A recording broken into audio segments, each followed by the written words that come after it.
हमारे एग्ज़ाम में एक चीज़ आती है दोस्तों, डू एज डायरेक्टेड। क्या आता है? डू एज डायरेक्टेड, ठीक है ना, कहे अनुसार करिए। तो हमने क्या कहा था कि हम जो क्लास होती जाएगी उसके अनुसार हम जो क्वेश्चन एग्ज़ाम में आए हैं उनको हल करेंगे। तो हमारा कंजक्शन अच्छे से हो गया था, ठीक है ना, एडजेक्टिव अच्छे से हो गया था, ठीक है ना, टेंस, वॉइस, नरेशन, ये चीज़ें हमारी आसानी से हो गई थी और अच्छे से हो गई थी, हमें सबको समझ में भी आ गया था। तो आज हम देख रहे हैं एग्ज़ाम के हिसाब से, एग्ज़ाम के अनुसार कौन से क्वेश्चन किस प्रकार से आते हैं, ठीक है ना। जैसे जैसे आते जाएंगे, आगे बढ़ते जाएंगे, हम एग्ज़ाम के अनुरूप समझते जाएंगे, ठीक है ना। तो अब आया एक क्वेश्चन एग्ज़ाम में आया था, डू एज डायरेक्टेड करके, डू एज डायरेक्टेड करके क्वेश्चन आया था, ठीक है ना। बहुत अच्छा क्वेश्चन आता है दोस्तों ये। तो हमने ऐसा नहीं कि इसमें टेंस भी चेंज करना है, वो भी करना है, क्योंकि अपने पास इतनी स्पेस भी नहीं है, इतना समय भी हम एक क्लास को नहीं देना चाहते। हम चाहते हैं कि हर समझ में भी आए आप लोगों को और अच्छे से क्लास भी बने अपनी। तो हमने क्या करा कि जो एग्ज़ाम में आया था किस प्रकार से आया था, unless it rains we shall go to school, ठीक है ना। Unless you work hard you can not pass, unless you work hard you won't pass. अब इसमें से कुछ क्वेश्चन तो एग्ज़ाम में आए थे, कुछ संभावित हैं, नेक्स्ट ईयर आएंगे, पर आएंगे पक्का आएगा। किस एग्ज़ाम में आएंगे? 8th, 9th, 10th, 11th, 12th सभी एग्ज़ाम में आते हैं दोस्तों, ठीक है ना, डू एज डायरेक्टेड के रूप में आते हैं।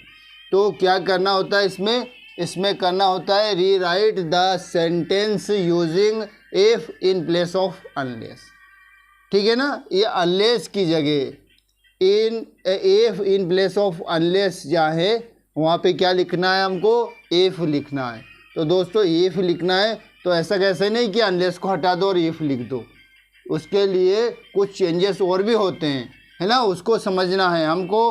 वो चीज़ समझना है कि यदि अनलेस, क्योंकि अनलेस तो नेगेटिव वर्ड है, उसमें नहीं भी है, यदि नहीं बोला जाता है उसको, और इफ को केवल यदि बोला जाता है। तो स्वाभाविक है कि ये नेगेटिव वर्ड है अनलेस तो हमें इस नेगेटिव वर्ड को रिप्लेस में क्या करना है? इफ़ को लगाना है। तो क्या चेंजेस होगा देख लीजिएगा। पहली बात तो ये कि ये होता क्या है, अनलेस, इफ़, ये होते क्या है? ये कंजक्शन होते हैं। क्या होते हैं दोस्तों? कंजक्शन होते हैं। कंजक्शन भी कौन से होते हैं? कंजक्शन ऑफ कंडीशन होता है, मतलब कंडीशन शो करते हैं, कंडीशन बताते हैं, ठीक है ना।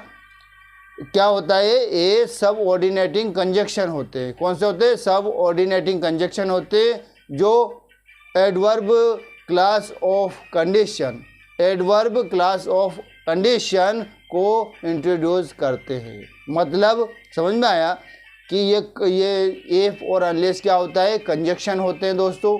और कंजक्शन होते हैं जो क्या करते हैं? सब ऑर्डिनेट जो क्लास होती है, सब ऑर्डिनेट कंजक्शन होता है, सब ऑर्डिनेटिंग कंजक्शन होता है ना, उसमें जो एडवर्ब क्लास ऑफ कंडीशन जो होता है उसको इंट्रोड्यूस करता है या करने में काम आता है, ठीक है ना। उससे पहले हम क्या करते हैं कि अपने पास में स्पेस नहीं रहेगी, तो पहले इस सेंटेंस को हल कर लेते हैं। इस सेंटेंस को हल करने का हमारा तात्पर्य ये है कि ये करने के बाद में सारे सेंटेंस आसानी से हम लिख सकते हैं। हमारे पास में इतनी स्पेस है, आपको एक्सप्लेन कर सकता हूँ, इतनी स्पेस में आपको एक्सप्लेन कर सकता हूँ। तो हम क्या करते हैं? थोड़ी जगह बढ़ा लेते हैं, ठीक है ना। तो हम पहले इसको देख लेते हैं, फिर हम ऊपर से देख लेंगे, ठीक है ना, पूरे सिस्टमेटिक ढंग से समझेंगे। तो हमारा आता है क्वेश्चन डू एज डायरेक्टेड। क्या क्वेश्चन आता है एग्जाम में? डू एज डायरेक्टेड, कहे अनुसार करिए। अब उसमें आया, मान लिया जाए he is too poor to pay his fees using so that, so that का प्रयोग आया। क्या है दोस्तों? सो दैट का प्रयोग आया है। इसमें हमको क्या करना है? सो दैट का प्रयोग करना है। कैसे करेंगे हम? देख लीजिएगा, बहुत आसान है। हमने एक क्लास बनाया था, क्या बनाया था? रिमूव टू, रिमूव टू मतलब टू को हटाना। तो उसमें बहुत सारे नियम बताए थे दोस्तों। अब आपको याद नहीं है ना, तो मैं इस वाक्य के थ्रू थोड़ा समझा देता हूँ। हम क्या करेंगे कि सो दैट को यदि लिखना है तो क्या करेंगे? सबसे पहले तो क्या करेंगे हम? देख लीजिएगा, सब्जेक्ट को लिखेंगे। तो हमने सब्जेक्ट लिखा, सबसे पहले क्या करा हमने? सब्जेक्ट को लिखा। देख लीजिएगा दोस्तों, मैं बोल रहा हूँ, ऐसे ध्यान देना है। सबसे पहले सब्जेक्ट लिखा। सब्जेक्ट क्या है हमारा? सब्जेक्ट क्या है हमारा? ही है, ही लिखा। फिर वर्ब लिखना है। वर्ब हेल्पिंग वर्ब है, या कभी हेल्पिंग वर्ब हो सकता है, कभी मेन वर्ब हो सकती है। तो यह हेल्पिंग वर्ब है, तो हेल्पिंग वर्ब लिख दिया। तो सब्जेक्ट लिखा, सब्जेक्ट लिखा, वर्ब लिखा।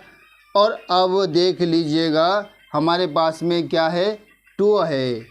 टू है ना, तो इसको रिप्लेस करना है, रिमूव करना है। तो इसको रिमूव कर दो, हटा दो इसको, और इसकी जगह लिख दो सो लिख दो। ही इज सो। अब क्या करना है? अब लिखना है हमें पुअर। पुअर क्या है? एडवर्ब है, एडजेक्टिव है। टू पुअर, बहुत गरीब है। तो मतलब कौन है गरीब? किसकी विशेषता बता रहा है? ये एडजेक्टिव है। क्या है? एडजेक्टिव है।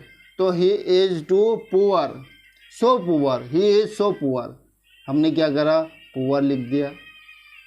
ठीक, ही इज सो पुअर। और फिर क्या करना है? दैट लगाना है। क्या लगाना है? दैट लगाना है। मतलब सब्जेक्ट लिखना है, वर्ब लिखना है, ठीक है ना। और वर्ब के बाद में जो टू आया है ना, उसको रिमूव करना है, और उसकी जगह क्या करना है? सो लिखना है। और फिर एडजेक्टिव लिखना है। एडजेक्टिव क्या है? पुअर है, मतलब इसकी विशेषता बताया ना, तो एडजेक्टिव लिखना है। ये लिख दिया ना, उसके बाद में हमारा वाक्य कंप्लीट हो जाता है। और दूसरा शुरू करना है हमको, तो दैट लिखना है। अब क्या करेंगे? अब एप्रोप्रिएट प्रोनाउन जो सब्जेक्ट है, यदि यहाँ नाम रहता ना तो एप्रोप्रिएट प्रोनाउन लिखते, पर जब ऑलरेडी प्रोनाउन है तो हमको उचित प्रोनाउन या उचित सब्जेक्ट लिखना है। तो हम क्या सब्जेक्ट है? ही है, तो उसको लिखा हमने ही। ध्यान से देखना है। अगर आपको ये चीज़ समझ में आए तो कितने भी सो दैट आए दोस्तों, आप आसानी से लिख सकते हो, कितने भी प्रयोग आए भले से। सबसे पहले क्या करा हमने? सब्जेक्ट लिखा, फिर वर्ब लिखा, फिर जो टू है उसको रिमूव किया और उसकी जगह सो लिखा, फिर एडजेक्टिव लिखा। एडजेक्टिव होता ही है, ठीक है ना, एडजेक्टिव होता ही है दोस्तों, ठीक है ना। तो एडजेक्टिव लिखा, फिर हमने क्या करा? दैट लिखा। दैट लिखने के बाद में हमने एप्रोप्रिएट, क्योंकि अब वाक्य दूसरा शुरू करना है हमको, तो हमने सब्जेक्ट लिखा। एप्रोप्रिएट सब्जेक्ट क्या होगा? ही का ही तो रहेगा ना, क्योंकि वो प्रोनाउन है, एप्रोप्रिएट प्रोनाउन है। क्या है? सब्जेक्ट ही है। यदि नाम होता, मोहन होता तो ही रहता, रानी होता तो शी होता, ठीक है ना। तो ये लिखा ही। अब टेंस के अनुसार, टेंस के अनुसार यदि टेंस सिंपल प्रेजेंट का है तो कैन नॉट लिखेंगे, पास्ट का है तो कुड नॉट लिखेंगे। और कैन नॉट का शॉर्ट फॉर्म होता है कांट होता है, और कुड नॉट का होता है कुडंट होता है। तो यहाँ प्रेजेंट का है, प्रेजेंट टेंस का है वाक्य, तो हमने क्या करा? प्रेजेंट में क्या बोला था कि कैन नॉट। क्या आता है? कैन नॉट आता है। याद रखना है, बहुत काम आएगी ये दोस्तों। इस सब्जेक्ट लिखने के बाद में क्या करना है? कैन नॉट लिखना है, या टेंस के अनुसार लिखना है। कहने का मतलब टेंस के अनुसार लिखना है। तो ही कैन नॉट। अब क्या करना है? वर्ब लिखना है। तो वर्ब क्या है? ही कैन नॉट पे हिज फीस। अब बताओ, समझ में आ गया होगा। और फिर मैं एक बार और समझा देता हूँ दोस्तों, बहुत अच्छे से समझ में आ जाएगा। क्योंकि आपको यदि रिमूव टू आ जाए क्वेश्चन में, तो आप भी मतलब कोष्टक में ऐसे आ गया रिमूव टू, तो भी आपको इस तरह से सो दैट का प्रयोग कर देते हैं, ठीक है ना। और सो दैट का अलग भी आता है, जैसे वेरी हटा करके बीच में दैट लिख देते हैं, पर रिमूव करना है ना, और सो दैट लगाना इसकी जगह। तो क्या किया हमने? सबसे पहले तो सब्जेक्ट लिखा। सब्जेक्ट लिखने के बाद में वर्ब लिखा, तो वर्ब भी लिख दिया। फिर वर्ब के बाद में जो टू है तो उसको रिमूव करा, उसको हटा दिया हमने, तो हटा दिया हमने, और उसकी जगह क्या लिखा? इन प्लेस ऑफ क्या लिखा आपने? सो लिखा। रिमूव और टू हटा दिया, सो लिखा। और फिर जो एडजेक्टिव होता है, एडजेक्टिव होता है सेंटेंस में दोस्तों, होता ही है, क्योंकि जब भी वाक्य हमारा पूरा होता है तो हमने एडजेक्टिव लिखा, ठीक है ना। पुअर, तो ही इज सो पुअर, ये तो हो गया ना, वह इतना गरीब है, ठीक है ना। अब फिर क्या करा? ये एडजेक्टिव यहाँ तक तो वाक्य पूरा हो जाता है। फिर हम क्या करते हैं? दैट लिखते हैं। दैट लिखिए, फिर उचित सब्जेक्ट लिखिए। तो उचित सब्जेक्ट मतलब एपी एप्रोप्रिएट प्रोनाउन होता है। तो एप्रोप्रिएट प्रोनाउन सब्जेक्ट का क्या है, उस वो सब्जेक्ट है, मैं इसी वाक्य की बात करें। ऐसा नहीं कि सब्जेक्ट अलग से ढूंढ के लाना पड़ रहा कि यार चलो चलो चलो सब्जेक्ट को लेके आते हैं, तो कहीं से मिला होगा तो लाए। ऐसा नहीं मैंने कि ये है मैं कहीं ढूंढ के नहीं लाया हूँ, है यही तो था ना, यही था, इसी को तो लिखना है। जो भी सब्जेक्ट है तो यदि उसका जो नाम है नाउन है ना, तो उसका प्रोनाउन लिखना है, और प्रोनाउन है तो प्रोनाउन लिखना है ऑलरेडी।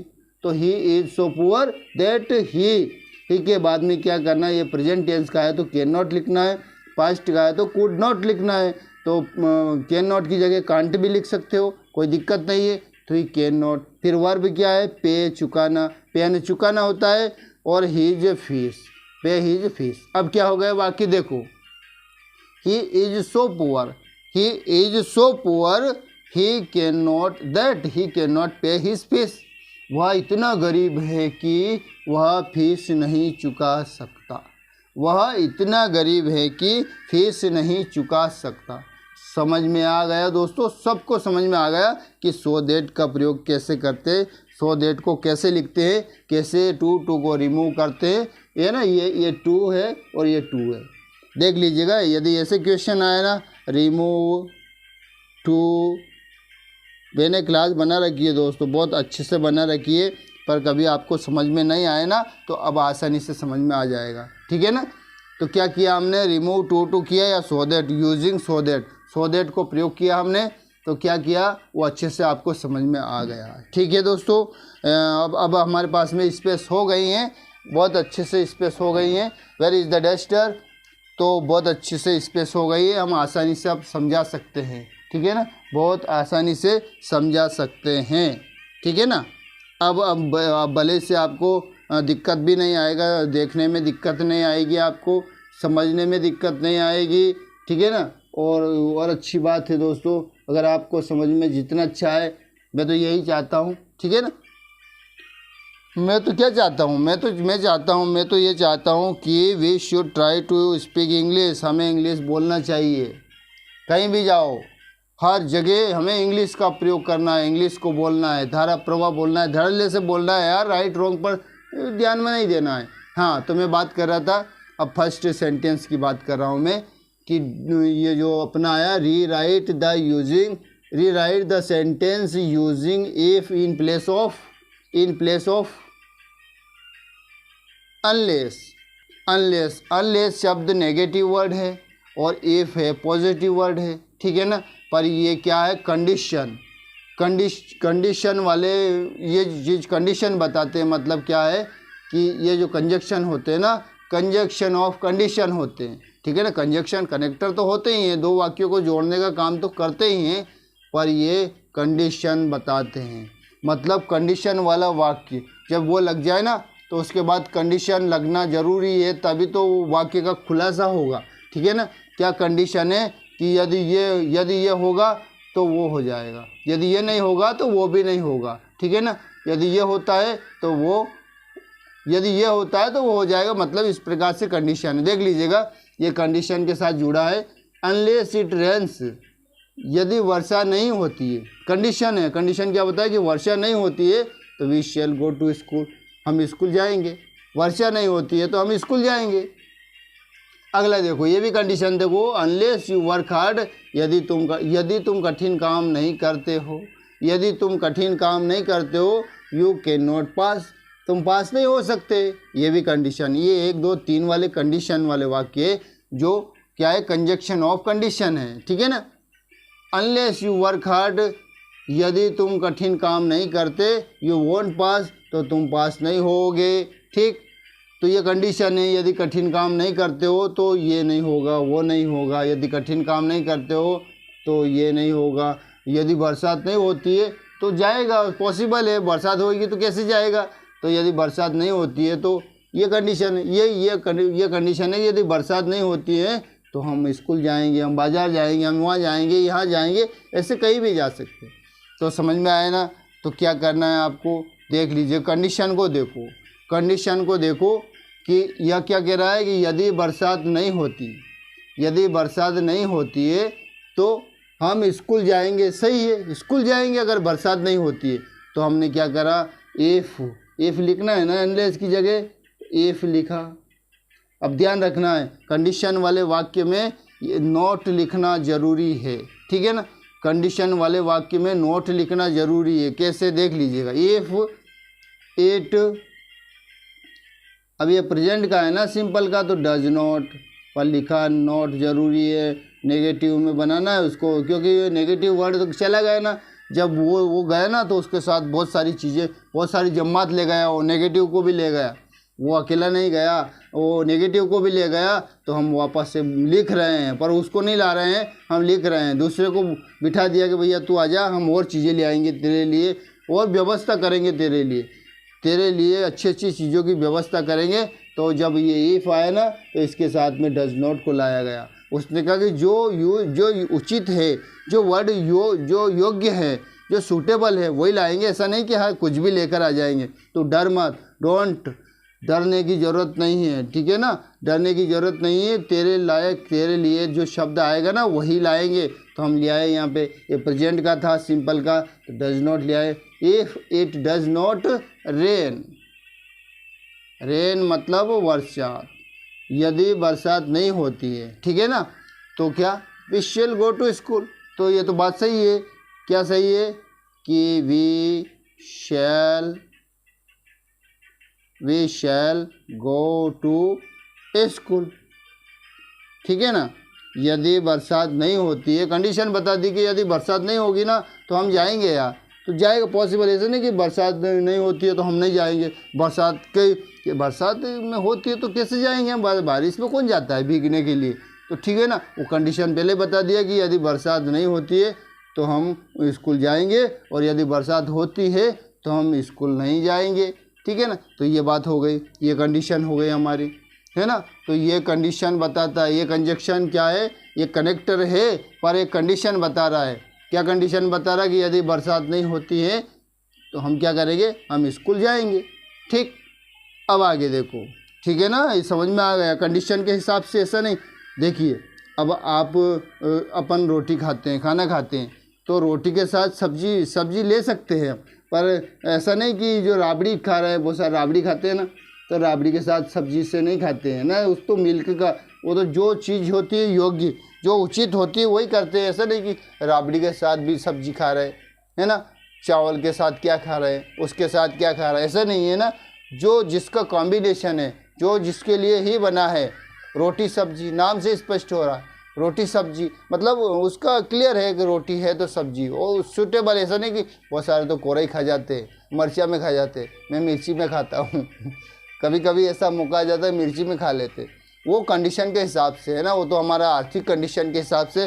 पर जो योग्य शब्द है, जो सूटेबल शब्द है, वो सब्जी होता है, रोटी के साथ सब्जी होता है। बल्कि रोटी के साथ बहुत सारी चीज़ खा सकते हैं, मिल्क से खा सकते हैं, कुछ अन्य चीज़ों से खा सकते हैं, पिकल के साथ खा सकते हैं, वो अपना अपना कंडीशन है, ठीक है ना। अपना आर्थिक स्थिति कैसी है उस हिसाब से खाएगा। पर सही शब्द कौन सा है, रोटी सब्जी, है ना। इस तरह से ऐसा नहीं कि सब्जी है और राबड़ी के साथ खा रहे हैं, ऐसा भी नहीं होता है, ठीक है ना। तो ये समझ में आ गया आपको। अनलेस पहला कंडीशन वाले थे, कंजक्शन ऑफ कंडीशन, ठीक है ना। तो पहला हो गया हमारा unless you work hard you can not पास। यदि तुम कठिन काम नहीं करते हो, क्या कंडीशन बताए कि यदि तुम कठिन काम नहीं करते हो तो तुम पास नहीं हो सकते, तुम पास नहीं हो सकते। तो आप याद रखना है आपको ये तो कि यदि इफ़ लिख रहे हैं ना तो वहाँ नोट उस वाक्य में लिखना ही है। किस में, ऐसा नहीं कि सभी में नोट घुसेड़ रहे हैं, इफ़ के साथ जो लिख रहे हैं ना उस वाक्य में नोट लिखना ज़रूरी है, ठीक है ना। तो इफ़ यू, हाँ क्या नेगेटिव है, ये अफर्मेटिव में है। इफ़ लिखेंगे ना तो अफर्मेटिव में रहता है, अनलेस है तो अफर्मेटिव जैसा है। तो इफ़ यू डोंट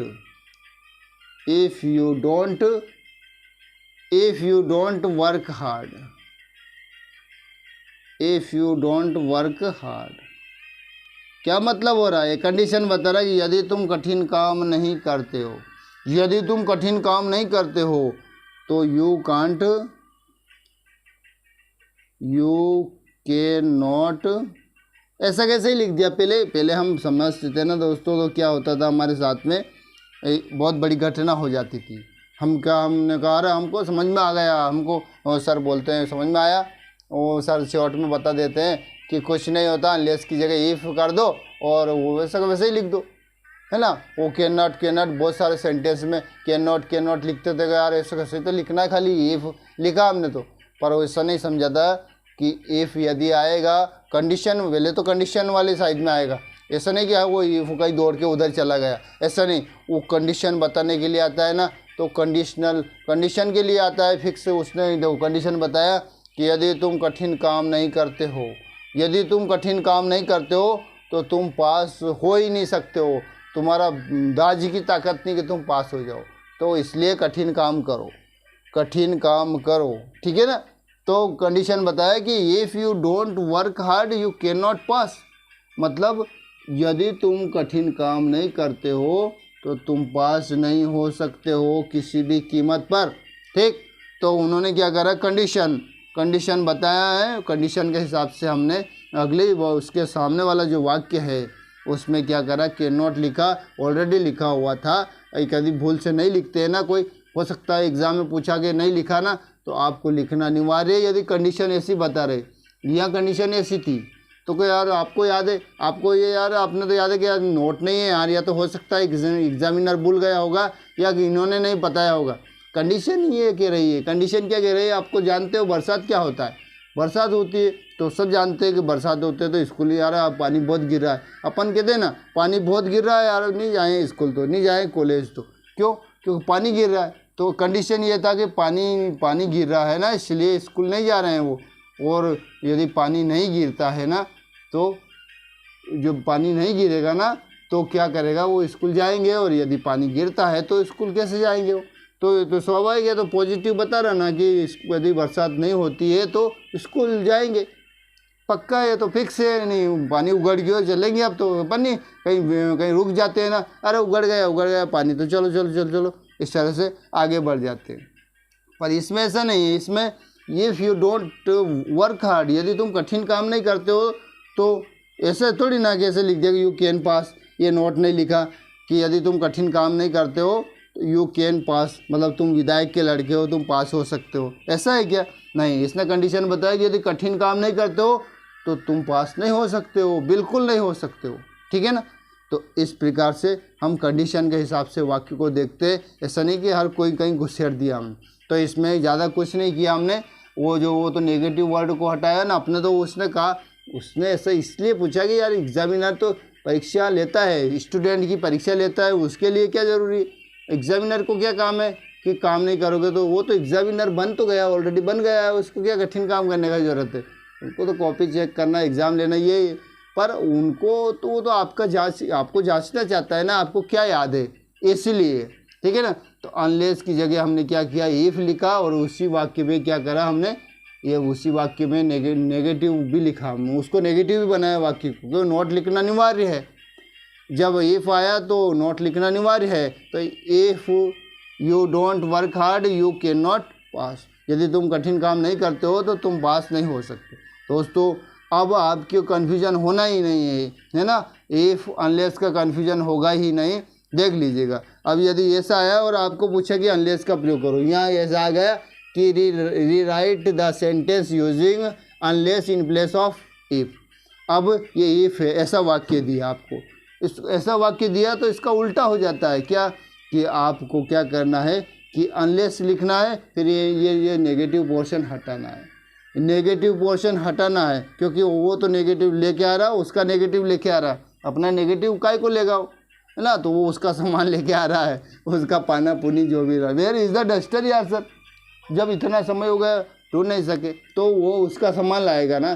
तो अनलेस लिखेंगे तो ये इनका सामान है, उन्हें कि भैया तुमको बदल रहे हैं ना, तो तुम तो यार एक काम करो, तुम्हारे सामान ले जाओ, हमारे सामान को करेंगे व्यवस्थित, तो वैसे का वैसे ये इसका अदला बदली कर सकते हैं। यदि इफ़ को अनलेस लिखना है तो ये देखा ये लिख सकते हैं, इफ़ लिखना है तो ये लिख सकते हैं, ठीक है ना। वो उस वाला में आ जाएगा, वो उस फॉर्म में आ जाएगा, ये इस फॉर्म में आ जाएगा।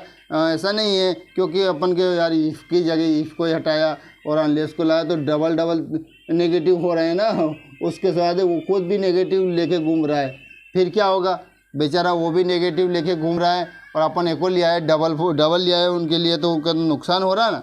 ठीक, unless you work hard you won't pass. ठीक, ये समझो, अनलेस यू वर्क हार्ड, यदि तुम कठिन काम नहीं करते हो, यदि तुम कठिन काम नहीं करते हो तुम पास नहीं होगे। समझ लो बेटा जी, तुम कठिन काम नहीं करोगे ना तो तुम पास नहीं होगे, है ना। ये हम देख रहे हैं एग्ज़ाम में जो आए थे ना वही को, तो आसान है ये तो अभी देखा हमने, उसे ये कल थोड़ा सा चेंज करना है, कुछ नहीं होता। ये तो अनलेस की जगह हमने क्या करा, इफ़ लिखा, देख लीजिएगा, इफ़ लिखा, और यू वर्क है ना, यू वर्क हार्ड है तो आप नेगेटिव में बदल दो, यू डोंट, है डू नॉट का, यू डू नॉट की जगह हमने डोंट कर दिया, you don't work hard, you don't work hard. ठीक है ना। फिर अपना फिर क्या है अपना, यू वॉन्ट पास, तुम पास नहीं होगे, यू वॉन्ट पास। ठीक, अब वो समझ में आ गया, अब आपको है ना इफ अनलेस का समझ में आ गया, आपको अब कन्फ्यूजन नहीं रहा, आपको इफ अनलेस का यूज समझ में आ गया है कि इफ़ है तो अनलेस का कैसे करते हैं प्रयोग, और अनलेस है तो इफ़ का कैसे प्रयोग करते हैं, ये आपको अच्छे से समझ में आ गया है। ठीक है ना, तो ये अपना मैटर अनलेस वाला कंप्लीट हुआ, आपको समझ में आ गया, अच्छी बात है, आ गया होगा दोस्तों। ठीक है ना। अब हम आते हैं हमारा नेक्स्ट पड़ाव की ओर। कौन सा पड़ाव है हमारा नेक्स्ट, वो देख लेते हैं कौन सा है, आपको दिखाई दे रहा है नेक्स्ट पड़ाव क्या है, क्या है भैया जी नेक्स्ट पड़ाव अपना नेक्स्ट पड़ाव है, ध्यान से देख लीजिएगा। He did not go to school, एक सेंटेंस, ही वाज इल, दो सेंटेंस, वह स्कूल नहीं गया, वह बीमार था। ठीक है, आई लव हर, एक सेंटेंस, दूसरा है शी लव्स मी, मैं उससे प्यार करता हूँ, मैं उससे प्रेम करता हूँ, वह मुझसे प्रेम करती है। अब क्या करना है, इन दोनों सेंटेंस में, 4 में और 5 में, दोनों का क्या है, combine the sentence using because. इसमें भी बिकॉज का यूज़ करना है, इसमें भी बिकॉज का यूज़ करना, बिकॉज क्योंकि। अब देख लीजिएगा, आपको समझ में आ जाएगा। He did not go to school, he was ill, वह स्कूल नहीं गया, वह बीमार था। तो हमें यूज़ करना है, कंबाइन करना है, दोनों को जोड़ना है। किससे जोड़ना है, बिकॉज से जोड़ना है। बिकॉज क्या है, बिकॉज है कंजक्शन ऑफ कॉज या रीज़न, कंजक्शन ऑफ कॉज या रीज़न, है ना। कॉज ये मतलब कारण बताता है, कारण बताना ही होता है। बिकॉज क्या लगाते हैं, कारण बताने के लिए लगाते हैं, तो कॉज बोल दो या रीज़न बोल दो, पर है कंजक्शन है। कंजक्शन हमने देख लिया, अच्छे से समझ लिया ना। मतलब बिकॉज कंजक्शन है, कंजक्शन वो भी कौन सा है, मतलब कंजक्शन ऑफ कॉज या रीज़न है। ठीक है ना, तो ये क्या है देख लीजिए, सब ऑर्डिनेटिंग है ना, सब ऑर्डिनेटिंग कंजक्शन है। कौन सा है ये, सब ऑर्डिनेटिंग कंजक्शन है दोस्तों, जो एडवर्ब क्लास ऑफ कॉज या रीज़न, जो एडवर्ब क्लास ऑफ कॉज या रीज़न को इंट्रोड्यूस करते हैं। किसको इंट्रोड्यूस करते हैं, एडवर्ब क्लास ऑफ कॉज या रीज़न को इंट्रोड्यूस करते हैं। मतलब रीज़न बताता है, कारण बताता है ना। किस कारण से नहीं गया, किस कारण से नहीं आया, किस कारण से नहीं खाया, किस कारण से नहीं पिया, किस कारण से, मतलब कॉज बताना है, रीज़न की वजह से ये ऐसा हुआ, इस रीज़न की वजह से ऐसा हुआ। ठीक है ना, देख लिया, ध्यान से देखना है, कुछ भी नहीं है, समझ लो ना, बस समझ में आ गए ना अपन को, तो बिल्कुल आसानी हो जाती है हमको हर चीज़ समझने में। तो he did not go to school, he was ill, देखिए वह स्कूल नहीं गया, बिकॉज कारण बताना है, क्यों नहीं गया, क्योंकि वह बीमार था। ठीक है ना, तो सबसे पहले वो बात बता दो जो नहीं हो रहा है कि, और कारण बताना ना तो बीच में बिकॉज लिख के कारण बता दो।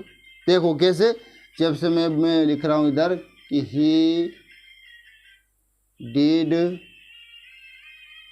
Not go to school, he did not go to school. अब यहाँ लिखना है अपन को क्या,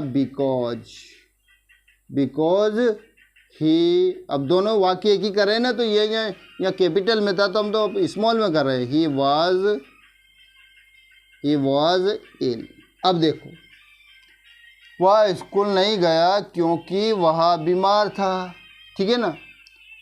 उसने खाना नहीं खाया क्योंकि वह बीमार था। उसने बात नहीं की क्योंकि वह सो रहा था। मतलब ऐसा नहीं कि एक ही चीज़ के गली स्कूल का नहीं आया, बिकॉज स्कूल का नहीं आया और कहीं कारण नहीं आया। मतलब कारण शो होना चाहिए, हमारा कारण बताना चाहिए किस कारण से वह स्कूल नहीं आया, ठीक ना। उसने खाना नहीं खाया, उसने पानी नहीं पिया, उसने ये नहीं किया, उसने बात नहीं की, उसने मेरी मदद नहीं की, बिकॉज क्योंकि उसके पास पैसे नहीं थे, उसके पास ये नहीं था, उसने ये हुआ था। मतलब कारण बताना। तो बिकॉज लिखने के बाद में मेन चीज़ बतानी कि किस लिए वो ऐसा नहीं किया, किस लिए उसने ऐसा नहीं किया, वो बताना है। तो वो क्या, वो बीमार था इसलिए नहीं गया स्कूल में, नहीं तो स्कूल रेगुलर जाता था वो, पर वो बीमार था ना इसलिए नहीं गया। तो बिकॉज लिखने के बाद में हमने क्या किया कि वो जो चीज़ नहीं की उसको पहले लिख दो और बीच में बिकॉज लिखो और मेन रीज़न दे दो उसको। तो यहाँ अपन ने क्या करा, वो पहला तो वाक्य लिख दिया ना, ऐसा नहीं इधर उधर हो सकता है, कोई दिक्कत नहीं है, पर हमने क्या करा इधर तो वो बात लिख दी जो नहीं किया और जिसकी वजह से हुआ उसको बिकॉज के बाद में लिखा। ये बीच में लिख दिया। कंजक्शन है, जोड़ने वाले शब्द होते हैं कंजक्शन, कनेक्टर होते हैं कंजक्शन। हमने अच्छे से पढ़ा है दोस्तों, कंजक्शन की क्लास आपने देखी होगा, बहुत अच्छे मज़े से पढ़ा है। सब ऑर्डिनेटिंग क्या होता है, कोऑर्डिनेटिंग क्या होता है, सब चीज़ A to Z चीज़ें हमने अच्छे से समझाई हुई, ठीक है। तो समझ में आ गया आपको, आई थिंक अच्छे से समझ में आ गया है आपको, ठीक है। अब मैं इसको क्लीन कर दूँ। नेक्स्ट देखो, एक और हमने बोला था ना 2 वाक्य इसके भी हैं कंजक्शन के, ये एग्ज़ाम में आते हैं और इस प्रकार से, तो आपको हल करने में प्रॉब्लम नहीं आनी चाहिए। जैसे जैसे हम क्लास करेंगे, जो क्लास आएगी उसके सामने, जैसे टेंस चेंज करना है तो टेंस का हो सकता है, टेंस के हम एग्ज़ाम के अनुरूप लेंगे। दोस्तों ये वाक्य या तो आ चुके हैं या आएंगे 100%, या तो आ गए हैं और या आएंगे, पक्का आएंगे। तो आपको समझना है, आप समझ लो अच्छे से, ठीक है। नेक्स्ट है आई लव हर, मैं उससे प्रेम करता हूँ। देखिए इसमें कारण कौन सा है, मैं उससे प्रेम करता हूँ। शी लव्स मी, वह मुझसे प्रेम करती है, ठीक है ना। तो हमने क्या ऐसा का वैसे, जैसा है वैसे ही लिख दो भाई, इसमें भी जैसा है वैसे ही लिखो। बीच में बिकॉज, जो कारण बीच में ही रहता है, कारण सामने रहता है। देखो जैसे हमने लिखा आई लव हर, अब वो फुल स्टॉप हटाया, बिकॉज शी लव्स मी। अब क्या हो गया, मैं उससे प्रेम करता हूँ क्योंकि वह मुझसे प्रेम करती है, ठीक है ना। वह मुझसे प्रेम करती है तभी तो मैं उससे प्रेम करता हूँ। यदि वो मुझसे नफरत करती तो मैं भी नफरत करता। तो वह जैसे आई हेट हर, मैं उससे नफरत करता हूँ। तो बिकॉज क्यों करते हो तुम भाई नफरत, क्योंकि बिकॉज शी हेट्स मी, क्योंकि वो मुझसे नफरत करती, ठीक है ना। ये अभी देखा था ना अपने कि वह स्कूल जाता है, वह स्कूल नहीं गया, क्यों नहीं गया, क्योंकि बीमार था, ठीक है ना। तो हम क्या देखा इसमें कि आई लव हर, मैं उससे प्रेम करता हूँ। क्यों करते हो भाई तुम, वन साइडेड है क्या, जी नहीं, क्योंकि वह भी मुझसे प्रेम करती है ना। आई हेट हर, मैं उससे नफरत करता हूँ। क्यों करते हो भाई, क्योंकि वह भी मुझसे नफरत करती है, वो करती है तब मैं करता हूँ, ठीक है ना। वह खाना खाता है, क्यों खाता है, वह खाना खाता है। वह मेरे घर खाना खाता है क्योंकि मैं भी उसके घर खाता हूँ। मतलब मैं खाता हूँ ना तो वो भी मेरे घर खाता है, एक ही बात है, ठीक है ना। इसमें कारण, इसमें क्या, बिकॉज मतलब रीज़न या कॉज बताना है, दोस्तों। और कोई कठिनाई वाली बात है नहीं, बहुत ही ईजी है, ठीक है ना। अब आगे देखिए, नेक्स्ट देख लीजिएगा। As soon as he went out, his friend come in. Rewrite the sentence using no sooner than. As soon as का मतलब होता है जो ही त्यों ही, जो ही त्यों ही। मतलब देखो, as soon as he went out, जो ही वह बाहर गया, हिज फ्रेंड कम इन, त्यों ही उसके दोस्त अंदर आए। जैसे ही बाहर गया ना वो, जो ही बाहर गया वो बाहर निकला ही था, वो बाहर निकला ही है कि उनके मित्र आ गए। वो आ गए उसे निपटाने के लिए, खाने पीने के लिए। तो देखो अब उसका जाना ही कैंसिल हो गया। वो जो ही वो बाहर गया ना तो उनके मित्र आ गए अंदर, तो बाहर जाना ही उसका कैंसिल हो गया। तो इसमें क्या करना है अपन को, rewrite the sentence using no sooner than. No sooner than का मतलब भी जो ही त्यों ही होता है। नो सूनर देन का मतलब भी जो ही त्यों ही होता है। पर एक चीज़ का ख्याल रहे दोस्तों, जनरली मतलब ज़्यादातर ये पास्ट में ही होता है, ज़्यादातर ये वाक्य पास्ट में ही बनाते हैं। बाकी मैंने भी जितने भी वाक्य देखे ना पास्ट के ही देखे, तो ऐसा मैं तो बता रहा हूँ कि ये पास्ट में बनाए जाते हैं ज़्यादा से ज़्यादा। पर हो सकता है फिर आगे कुछ रूल्स आएंगे। अब तो रूल्स तो देखा नहीं, अब तो हम क्या कर रहे हैं कि एग्ज़ाम के हिसाब से देख रहे हैं। तो ठीक है ना, एग्ज़ाम के हिसाब से देख रहे हैं। ये भी कंजक्शन है, as soon as long as, ठीक है ना, ये भी कंजक्शन ही है। तो जो ही और त्यों ही, ये सुन एज, ये 3 सेंटेंस है, इसी के हल करने, ठीक है ना। किस में करना है, नो सूनर देन में नो सूनर देन का यूज़ करना है। ए सुन एज को हटाना है, नो सूनर देन का यूज़ करना है।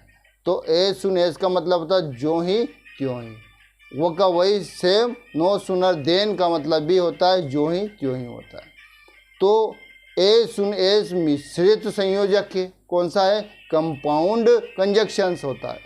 ए सुन एज कंपाउंड कंजक्शन होता है, मतलब क्या होता है, मिश्रित संयोजक होता है। और ये ए नो सूनर देन कौन सा कंजक्शन होता है, कोरिलेटिव कंजक्शन होता है, कोरिलेटिव कंजक्शन होता है। सहसंबंधित, इसको हिंदी में बोलते हैं सहसंबंधित कंजक्शन बोलते हैं, ठीक है ना। कोरिलेटिव ये होता है, ठीक है ना। तो देख लीजिएगा, कुछ नहीं है, बहुत सिंपल है। यदि आपको जैसे आया था एग्ज़ाम में, आया था 9th या 10th के एग्ज़ाम में आया था, नहीं तो देख लेना दोस्तों, इनमें से इसी तीनों सेंटेंस में से एक सेंटेंस आया था, ठीक है ना। इस जितना भी मैंने बताया ना ये एग्ज़ाम में आए थे, और कुछ पॉसिबिलिटी है, कुछ आने वाले हैं, नहीं तो आप और एक आध और एक्स्ट्रा समझ लीजिएगा। तो as soon as he went out his friend came in, जो ही वो बाहर निकला उसके मित्र अंदर आ गए। अब हमें क्या करना है, इसको नो सूनर देन, इसमें नो सूनर देन लिखना है। तो कैसे लिखेंगे देख लीजिएगा। एज सुन एज तो हट गया, अपने लिखना नो सूनर और डैश डैश डैश और देन, डैश डैश डैश लिखा ना, देन है। तो देख लीजिएगा पास्ट में ये कैसे लिखते हैं, देख लीजिएगा, आपको एक ही में समझ में आ जाएगा। नो सूनर लिख लो, नो सूनर लिखो, देन तो डैश डैश डैश करके है ना, मतलब नो सूनर और डैश इस तरह से है, no sooner dash dash dash और देन, मतलब जो ही त्यों ही। इसका मतलब ये होता है, उसका तो जो ही त्यों ही ऐसे हो जाता है। तो as soon as he went out his friend came in, इसमें क्या करा हमने, नो सूनर लिखा, फिर इसका इंट्रोगेटिव में लिखी। इंट्रोगेटिव हेल्पिंग वर्ब क्या है, इंट्रोगेटिव में जैसे शी लव्स मी, कहाँ गया वहाँ, ही वेंट आउट है, ही वेंट आउट है, वह बाहर निकला। तो इसका ये तो अफर्मेटिव है पास्ट का, तो अपन ने इंट्रोगेटिव क्या होता है, डीड होता है।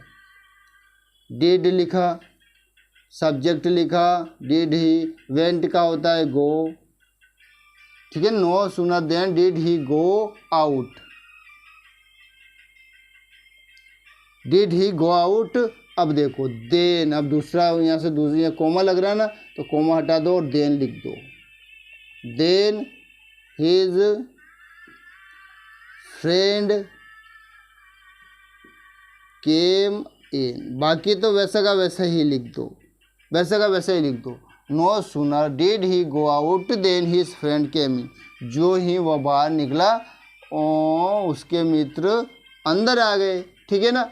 तो समझ में आ गए ना आपको कैसे नो एज सुन एज को यदि आया, ऐसे एग्ज़ाम में आया था, ये 9th या 10th में आया था दोस्तों, पक्का आया था, मैं ऐसे नहीं बोल रहा हूँ। मैं सत्य बोल रहा हूँ, देख लेना आप, यदि आपको लगेगा हाँ यार और ये का यही आया था, तो ये as soon as he went out his friend came in, तो इसका क्या करना था, rewrite the sentence using no sooner than में, नो सूनर देन का में लिखना था इसको, तो नो सूनर डिड क्यों लिखा, ये पास्ट का था, सिंपल पास्ट का था, तो हमने क्या करा इसको, ये एफर्मेटिव है तो इसको इंट्रोगेटिव में बना के लिखना है, तो इंट्रोगेटिव में बनाते हैं ना तो डिड हेल्पिंग वर्ब आ जाती है और वर्ब की सेकंड फॉर्म जो रहती है वो फर्स्ट में आ जाती है, और क्या, बस इतना सा याद रखना है। अभी तक तो हमारे पास यही वाक्य आए थे सामने, इसलिए बता दिए, बाकी यदि प्रेजेंट में भी रहेगा या परफेक्ट में भी रहेगा, जो भी रहेगा तो हम ज़रूर बताऊंगा, ठीक है।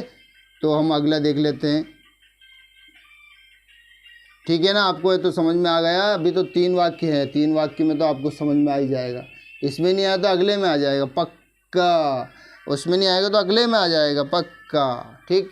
As soon as he reached America he rang me up, जो ही वह अमेरिका पहुंचा त्यों ही उसने मुझे क्या किया, फ़ोन किया, उसने रिंग की मुझे, जो ही वो अमेरिका में पहुंचा त्यों ही मुझे रिंग करी, मुझ पर फ़ोन किया, मुझे फ़ोन किया, जैसे पहुंचा पहुंचते ही मुझ पर फ़ोन किया, मुझे फ़ोन किया, तो मतलब देखो नो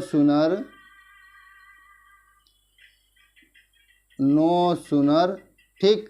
अब क्या कहा था हमने कि जो एफर्मेटिव में है तो उसको इंट्रोगेटिव में लिख लो, तो इसको इंट्रोगेटिव में लिखते हैं डिड, क्या लिखा हमने, डिड, फिर सब्जेक्ट लिखा ही, दोस्तों देन नहीं लिखना है, वो देन तो क्या है, डेस और देन बाद में लिखना है, दूसरा सेंटेंस जब स्टार्टिंग हो उससे पहले लिखना है।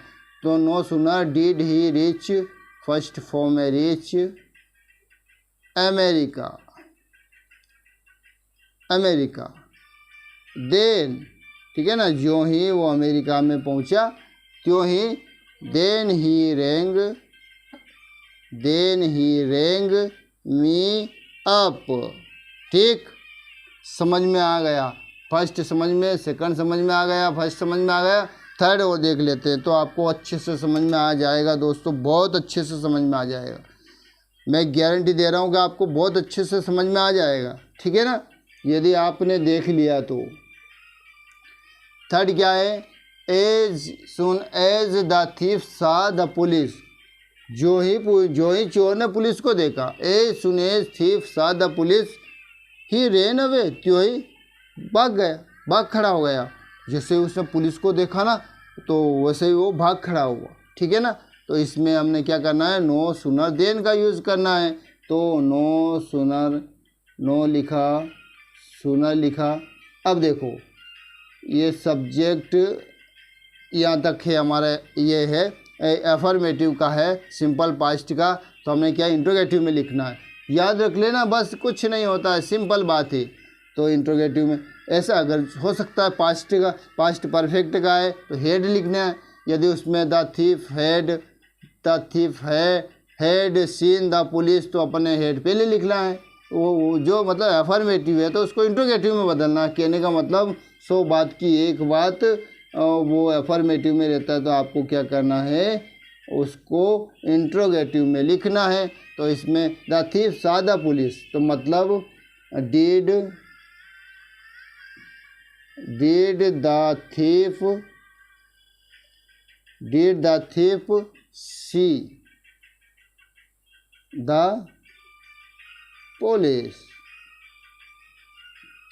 ठीक है ना, समझ में आ गया ना। अब लिखना है देन,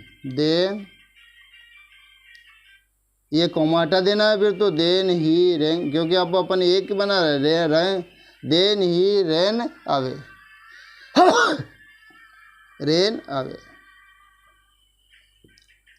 ठीक है दोस्तों, हमने देखा डू एज डायरेक्टेड, ठीक है ना, जो क्वेश्चन पेपर में जो क्वेश्चन आए थे उसको हल किया, और वो हमने देख लिए थे, कंजक्शन पढ़ लिया था दोस्तों अच्छे से, हमने टेंस भी पढ़ लिया और वॉइस भी पढ़ लिया, नरेशन भी पढ़ लिया। तो हम अभी टेंस से रिलेटेड अब जो भी क्वेश्चन पेपर में है उसको हल करेंगे, ठीक है ना। टेंस चेंज करना आ गया, कुछ भी आ गए ना, तो हम टेंस के अनुसार, हमारा ये तो हो गया कंजक्शन से रिलेटेड क्वेश्चन आए थे, और भी आएंगे तो और भी मिक्स में लिख दूंगा ना मैं, किसी में सो दैट करना है, अनलेस करना है, किसी में क्या करना है, वो सारी चीज़ समझना है। तो दोस्तों कैसा लगा क्लास? ठीक है ना, अच्छा लगा होगा आपको। Thanks for watching me, thanks for listening me, thank you very much.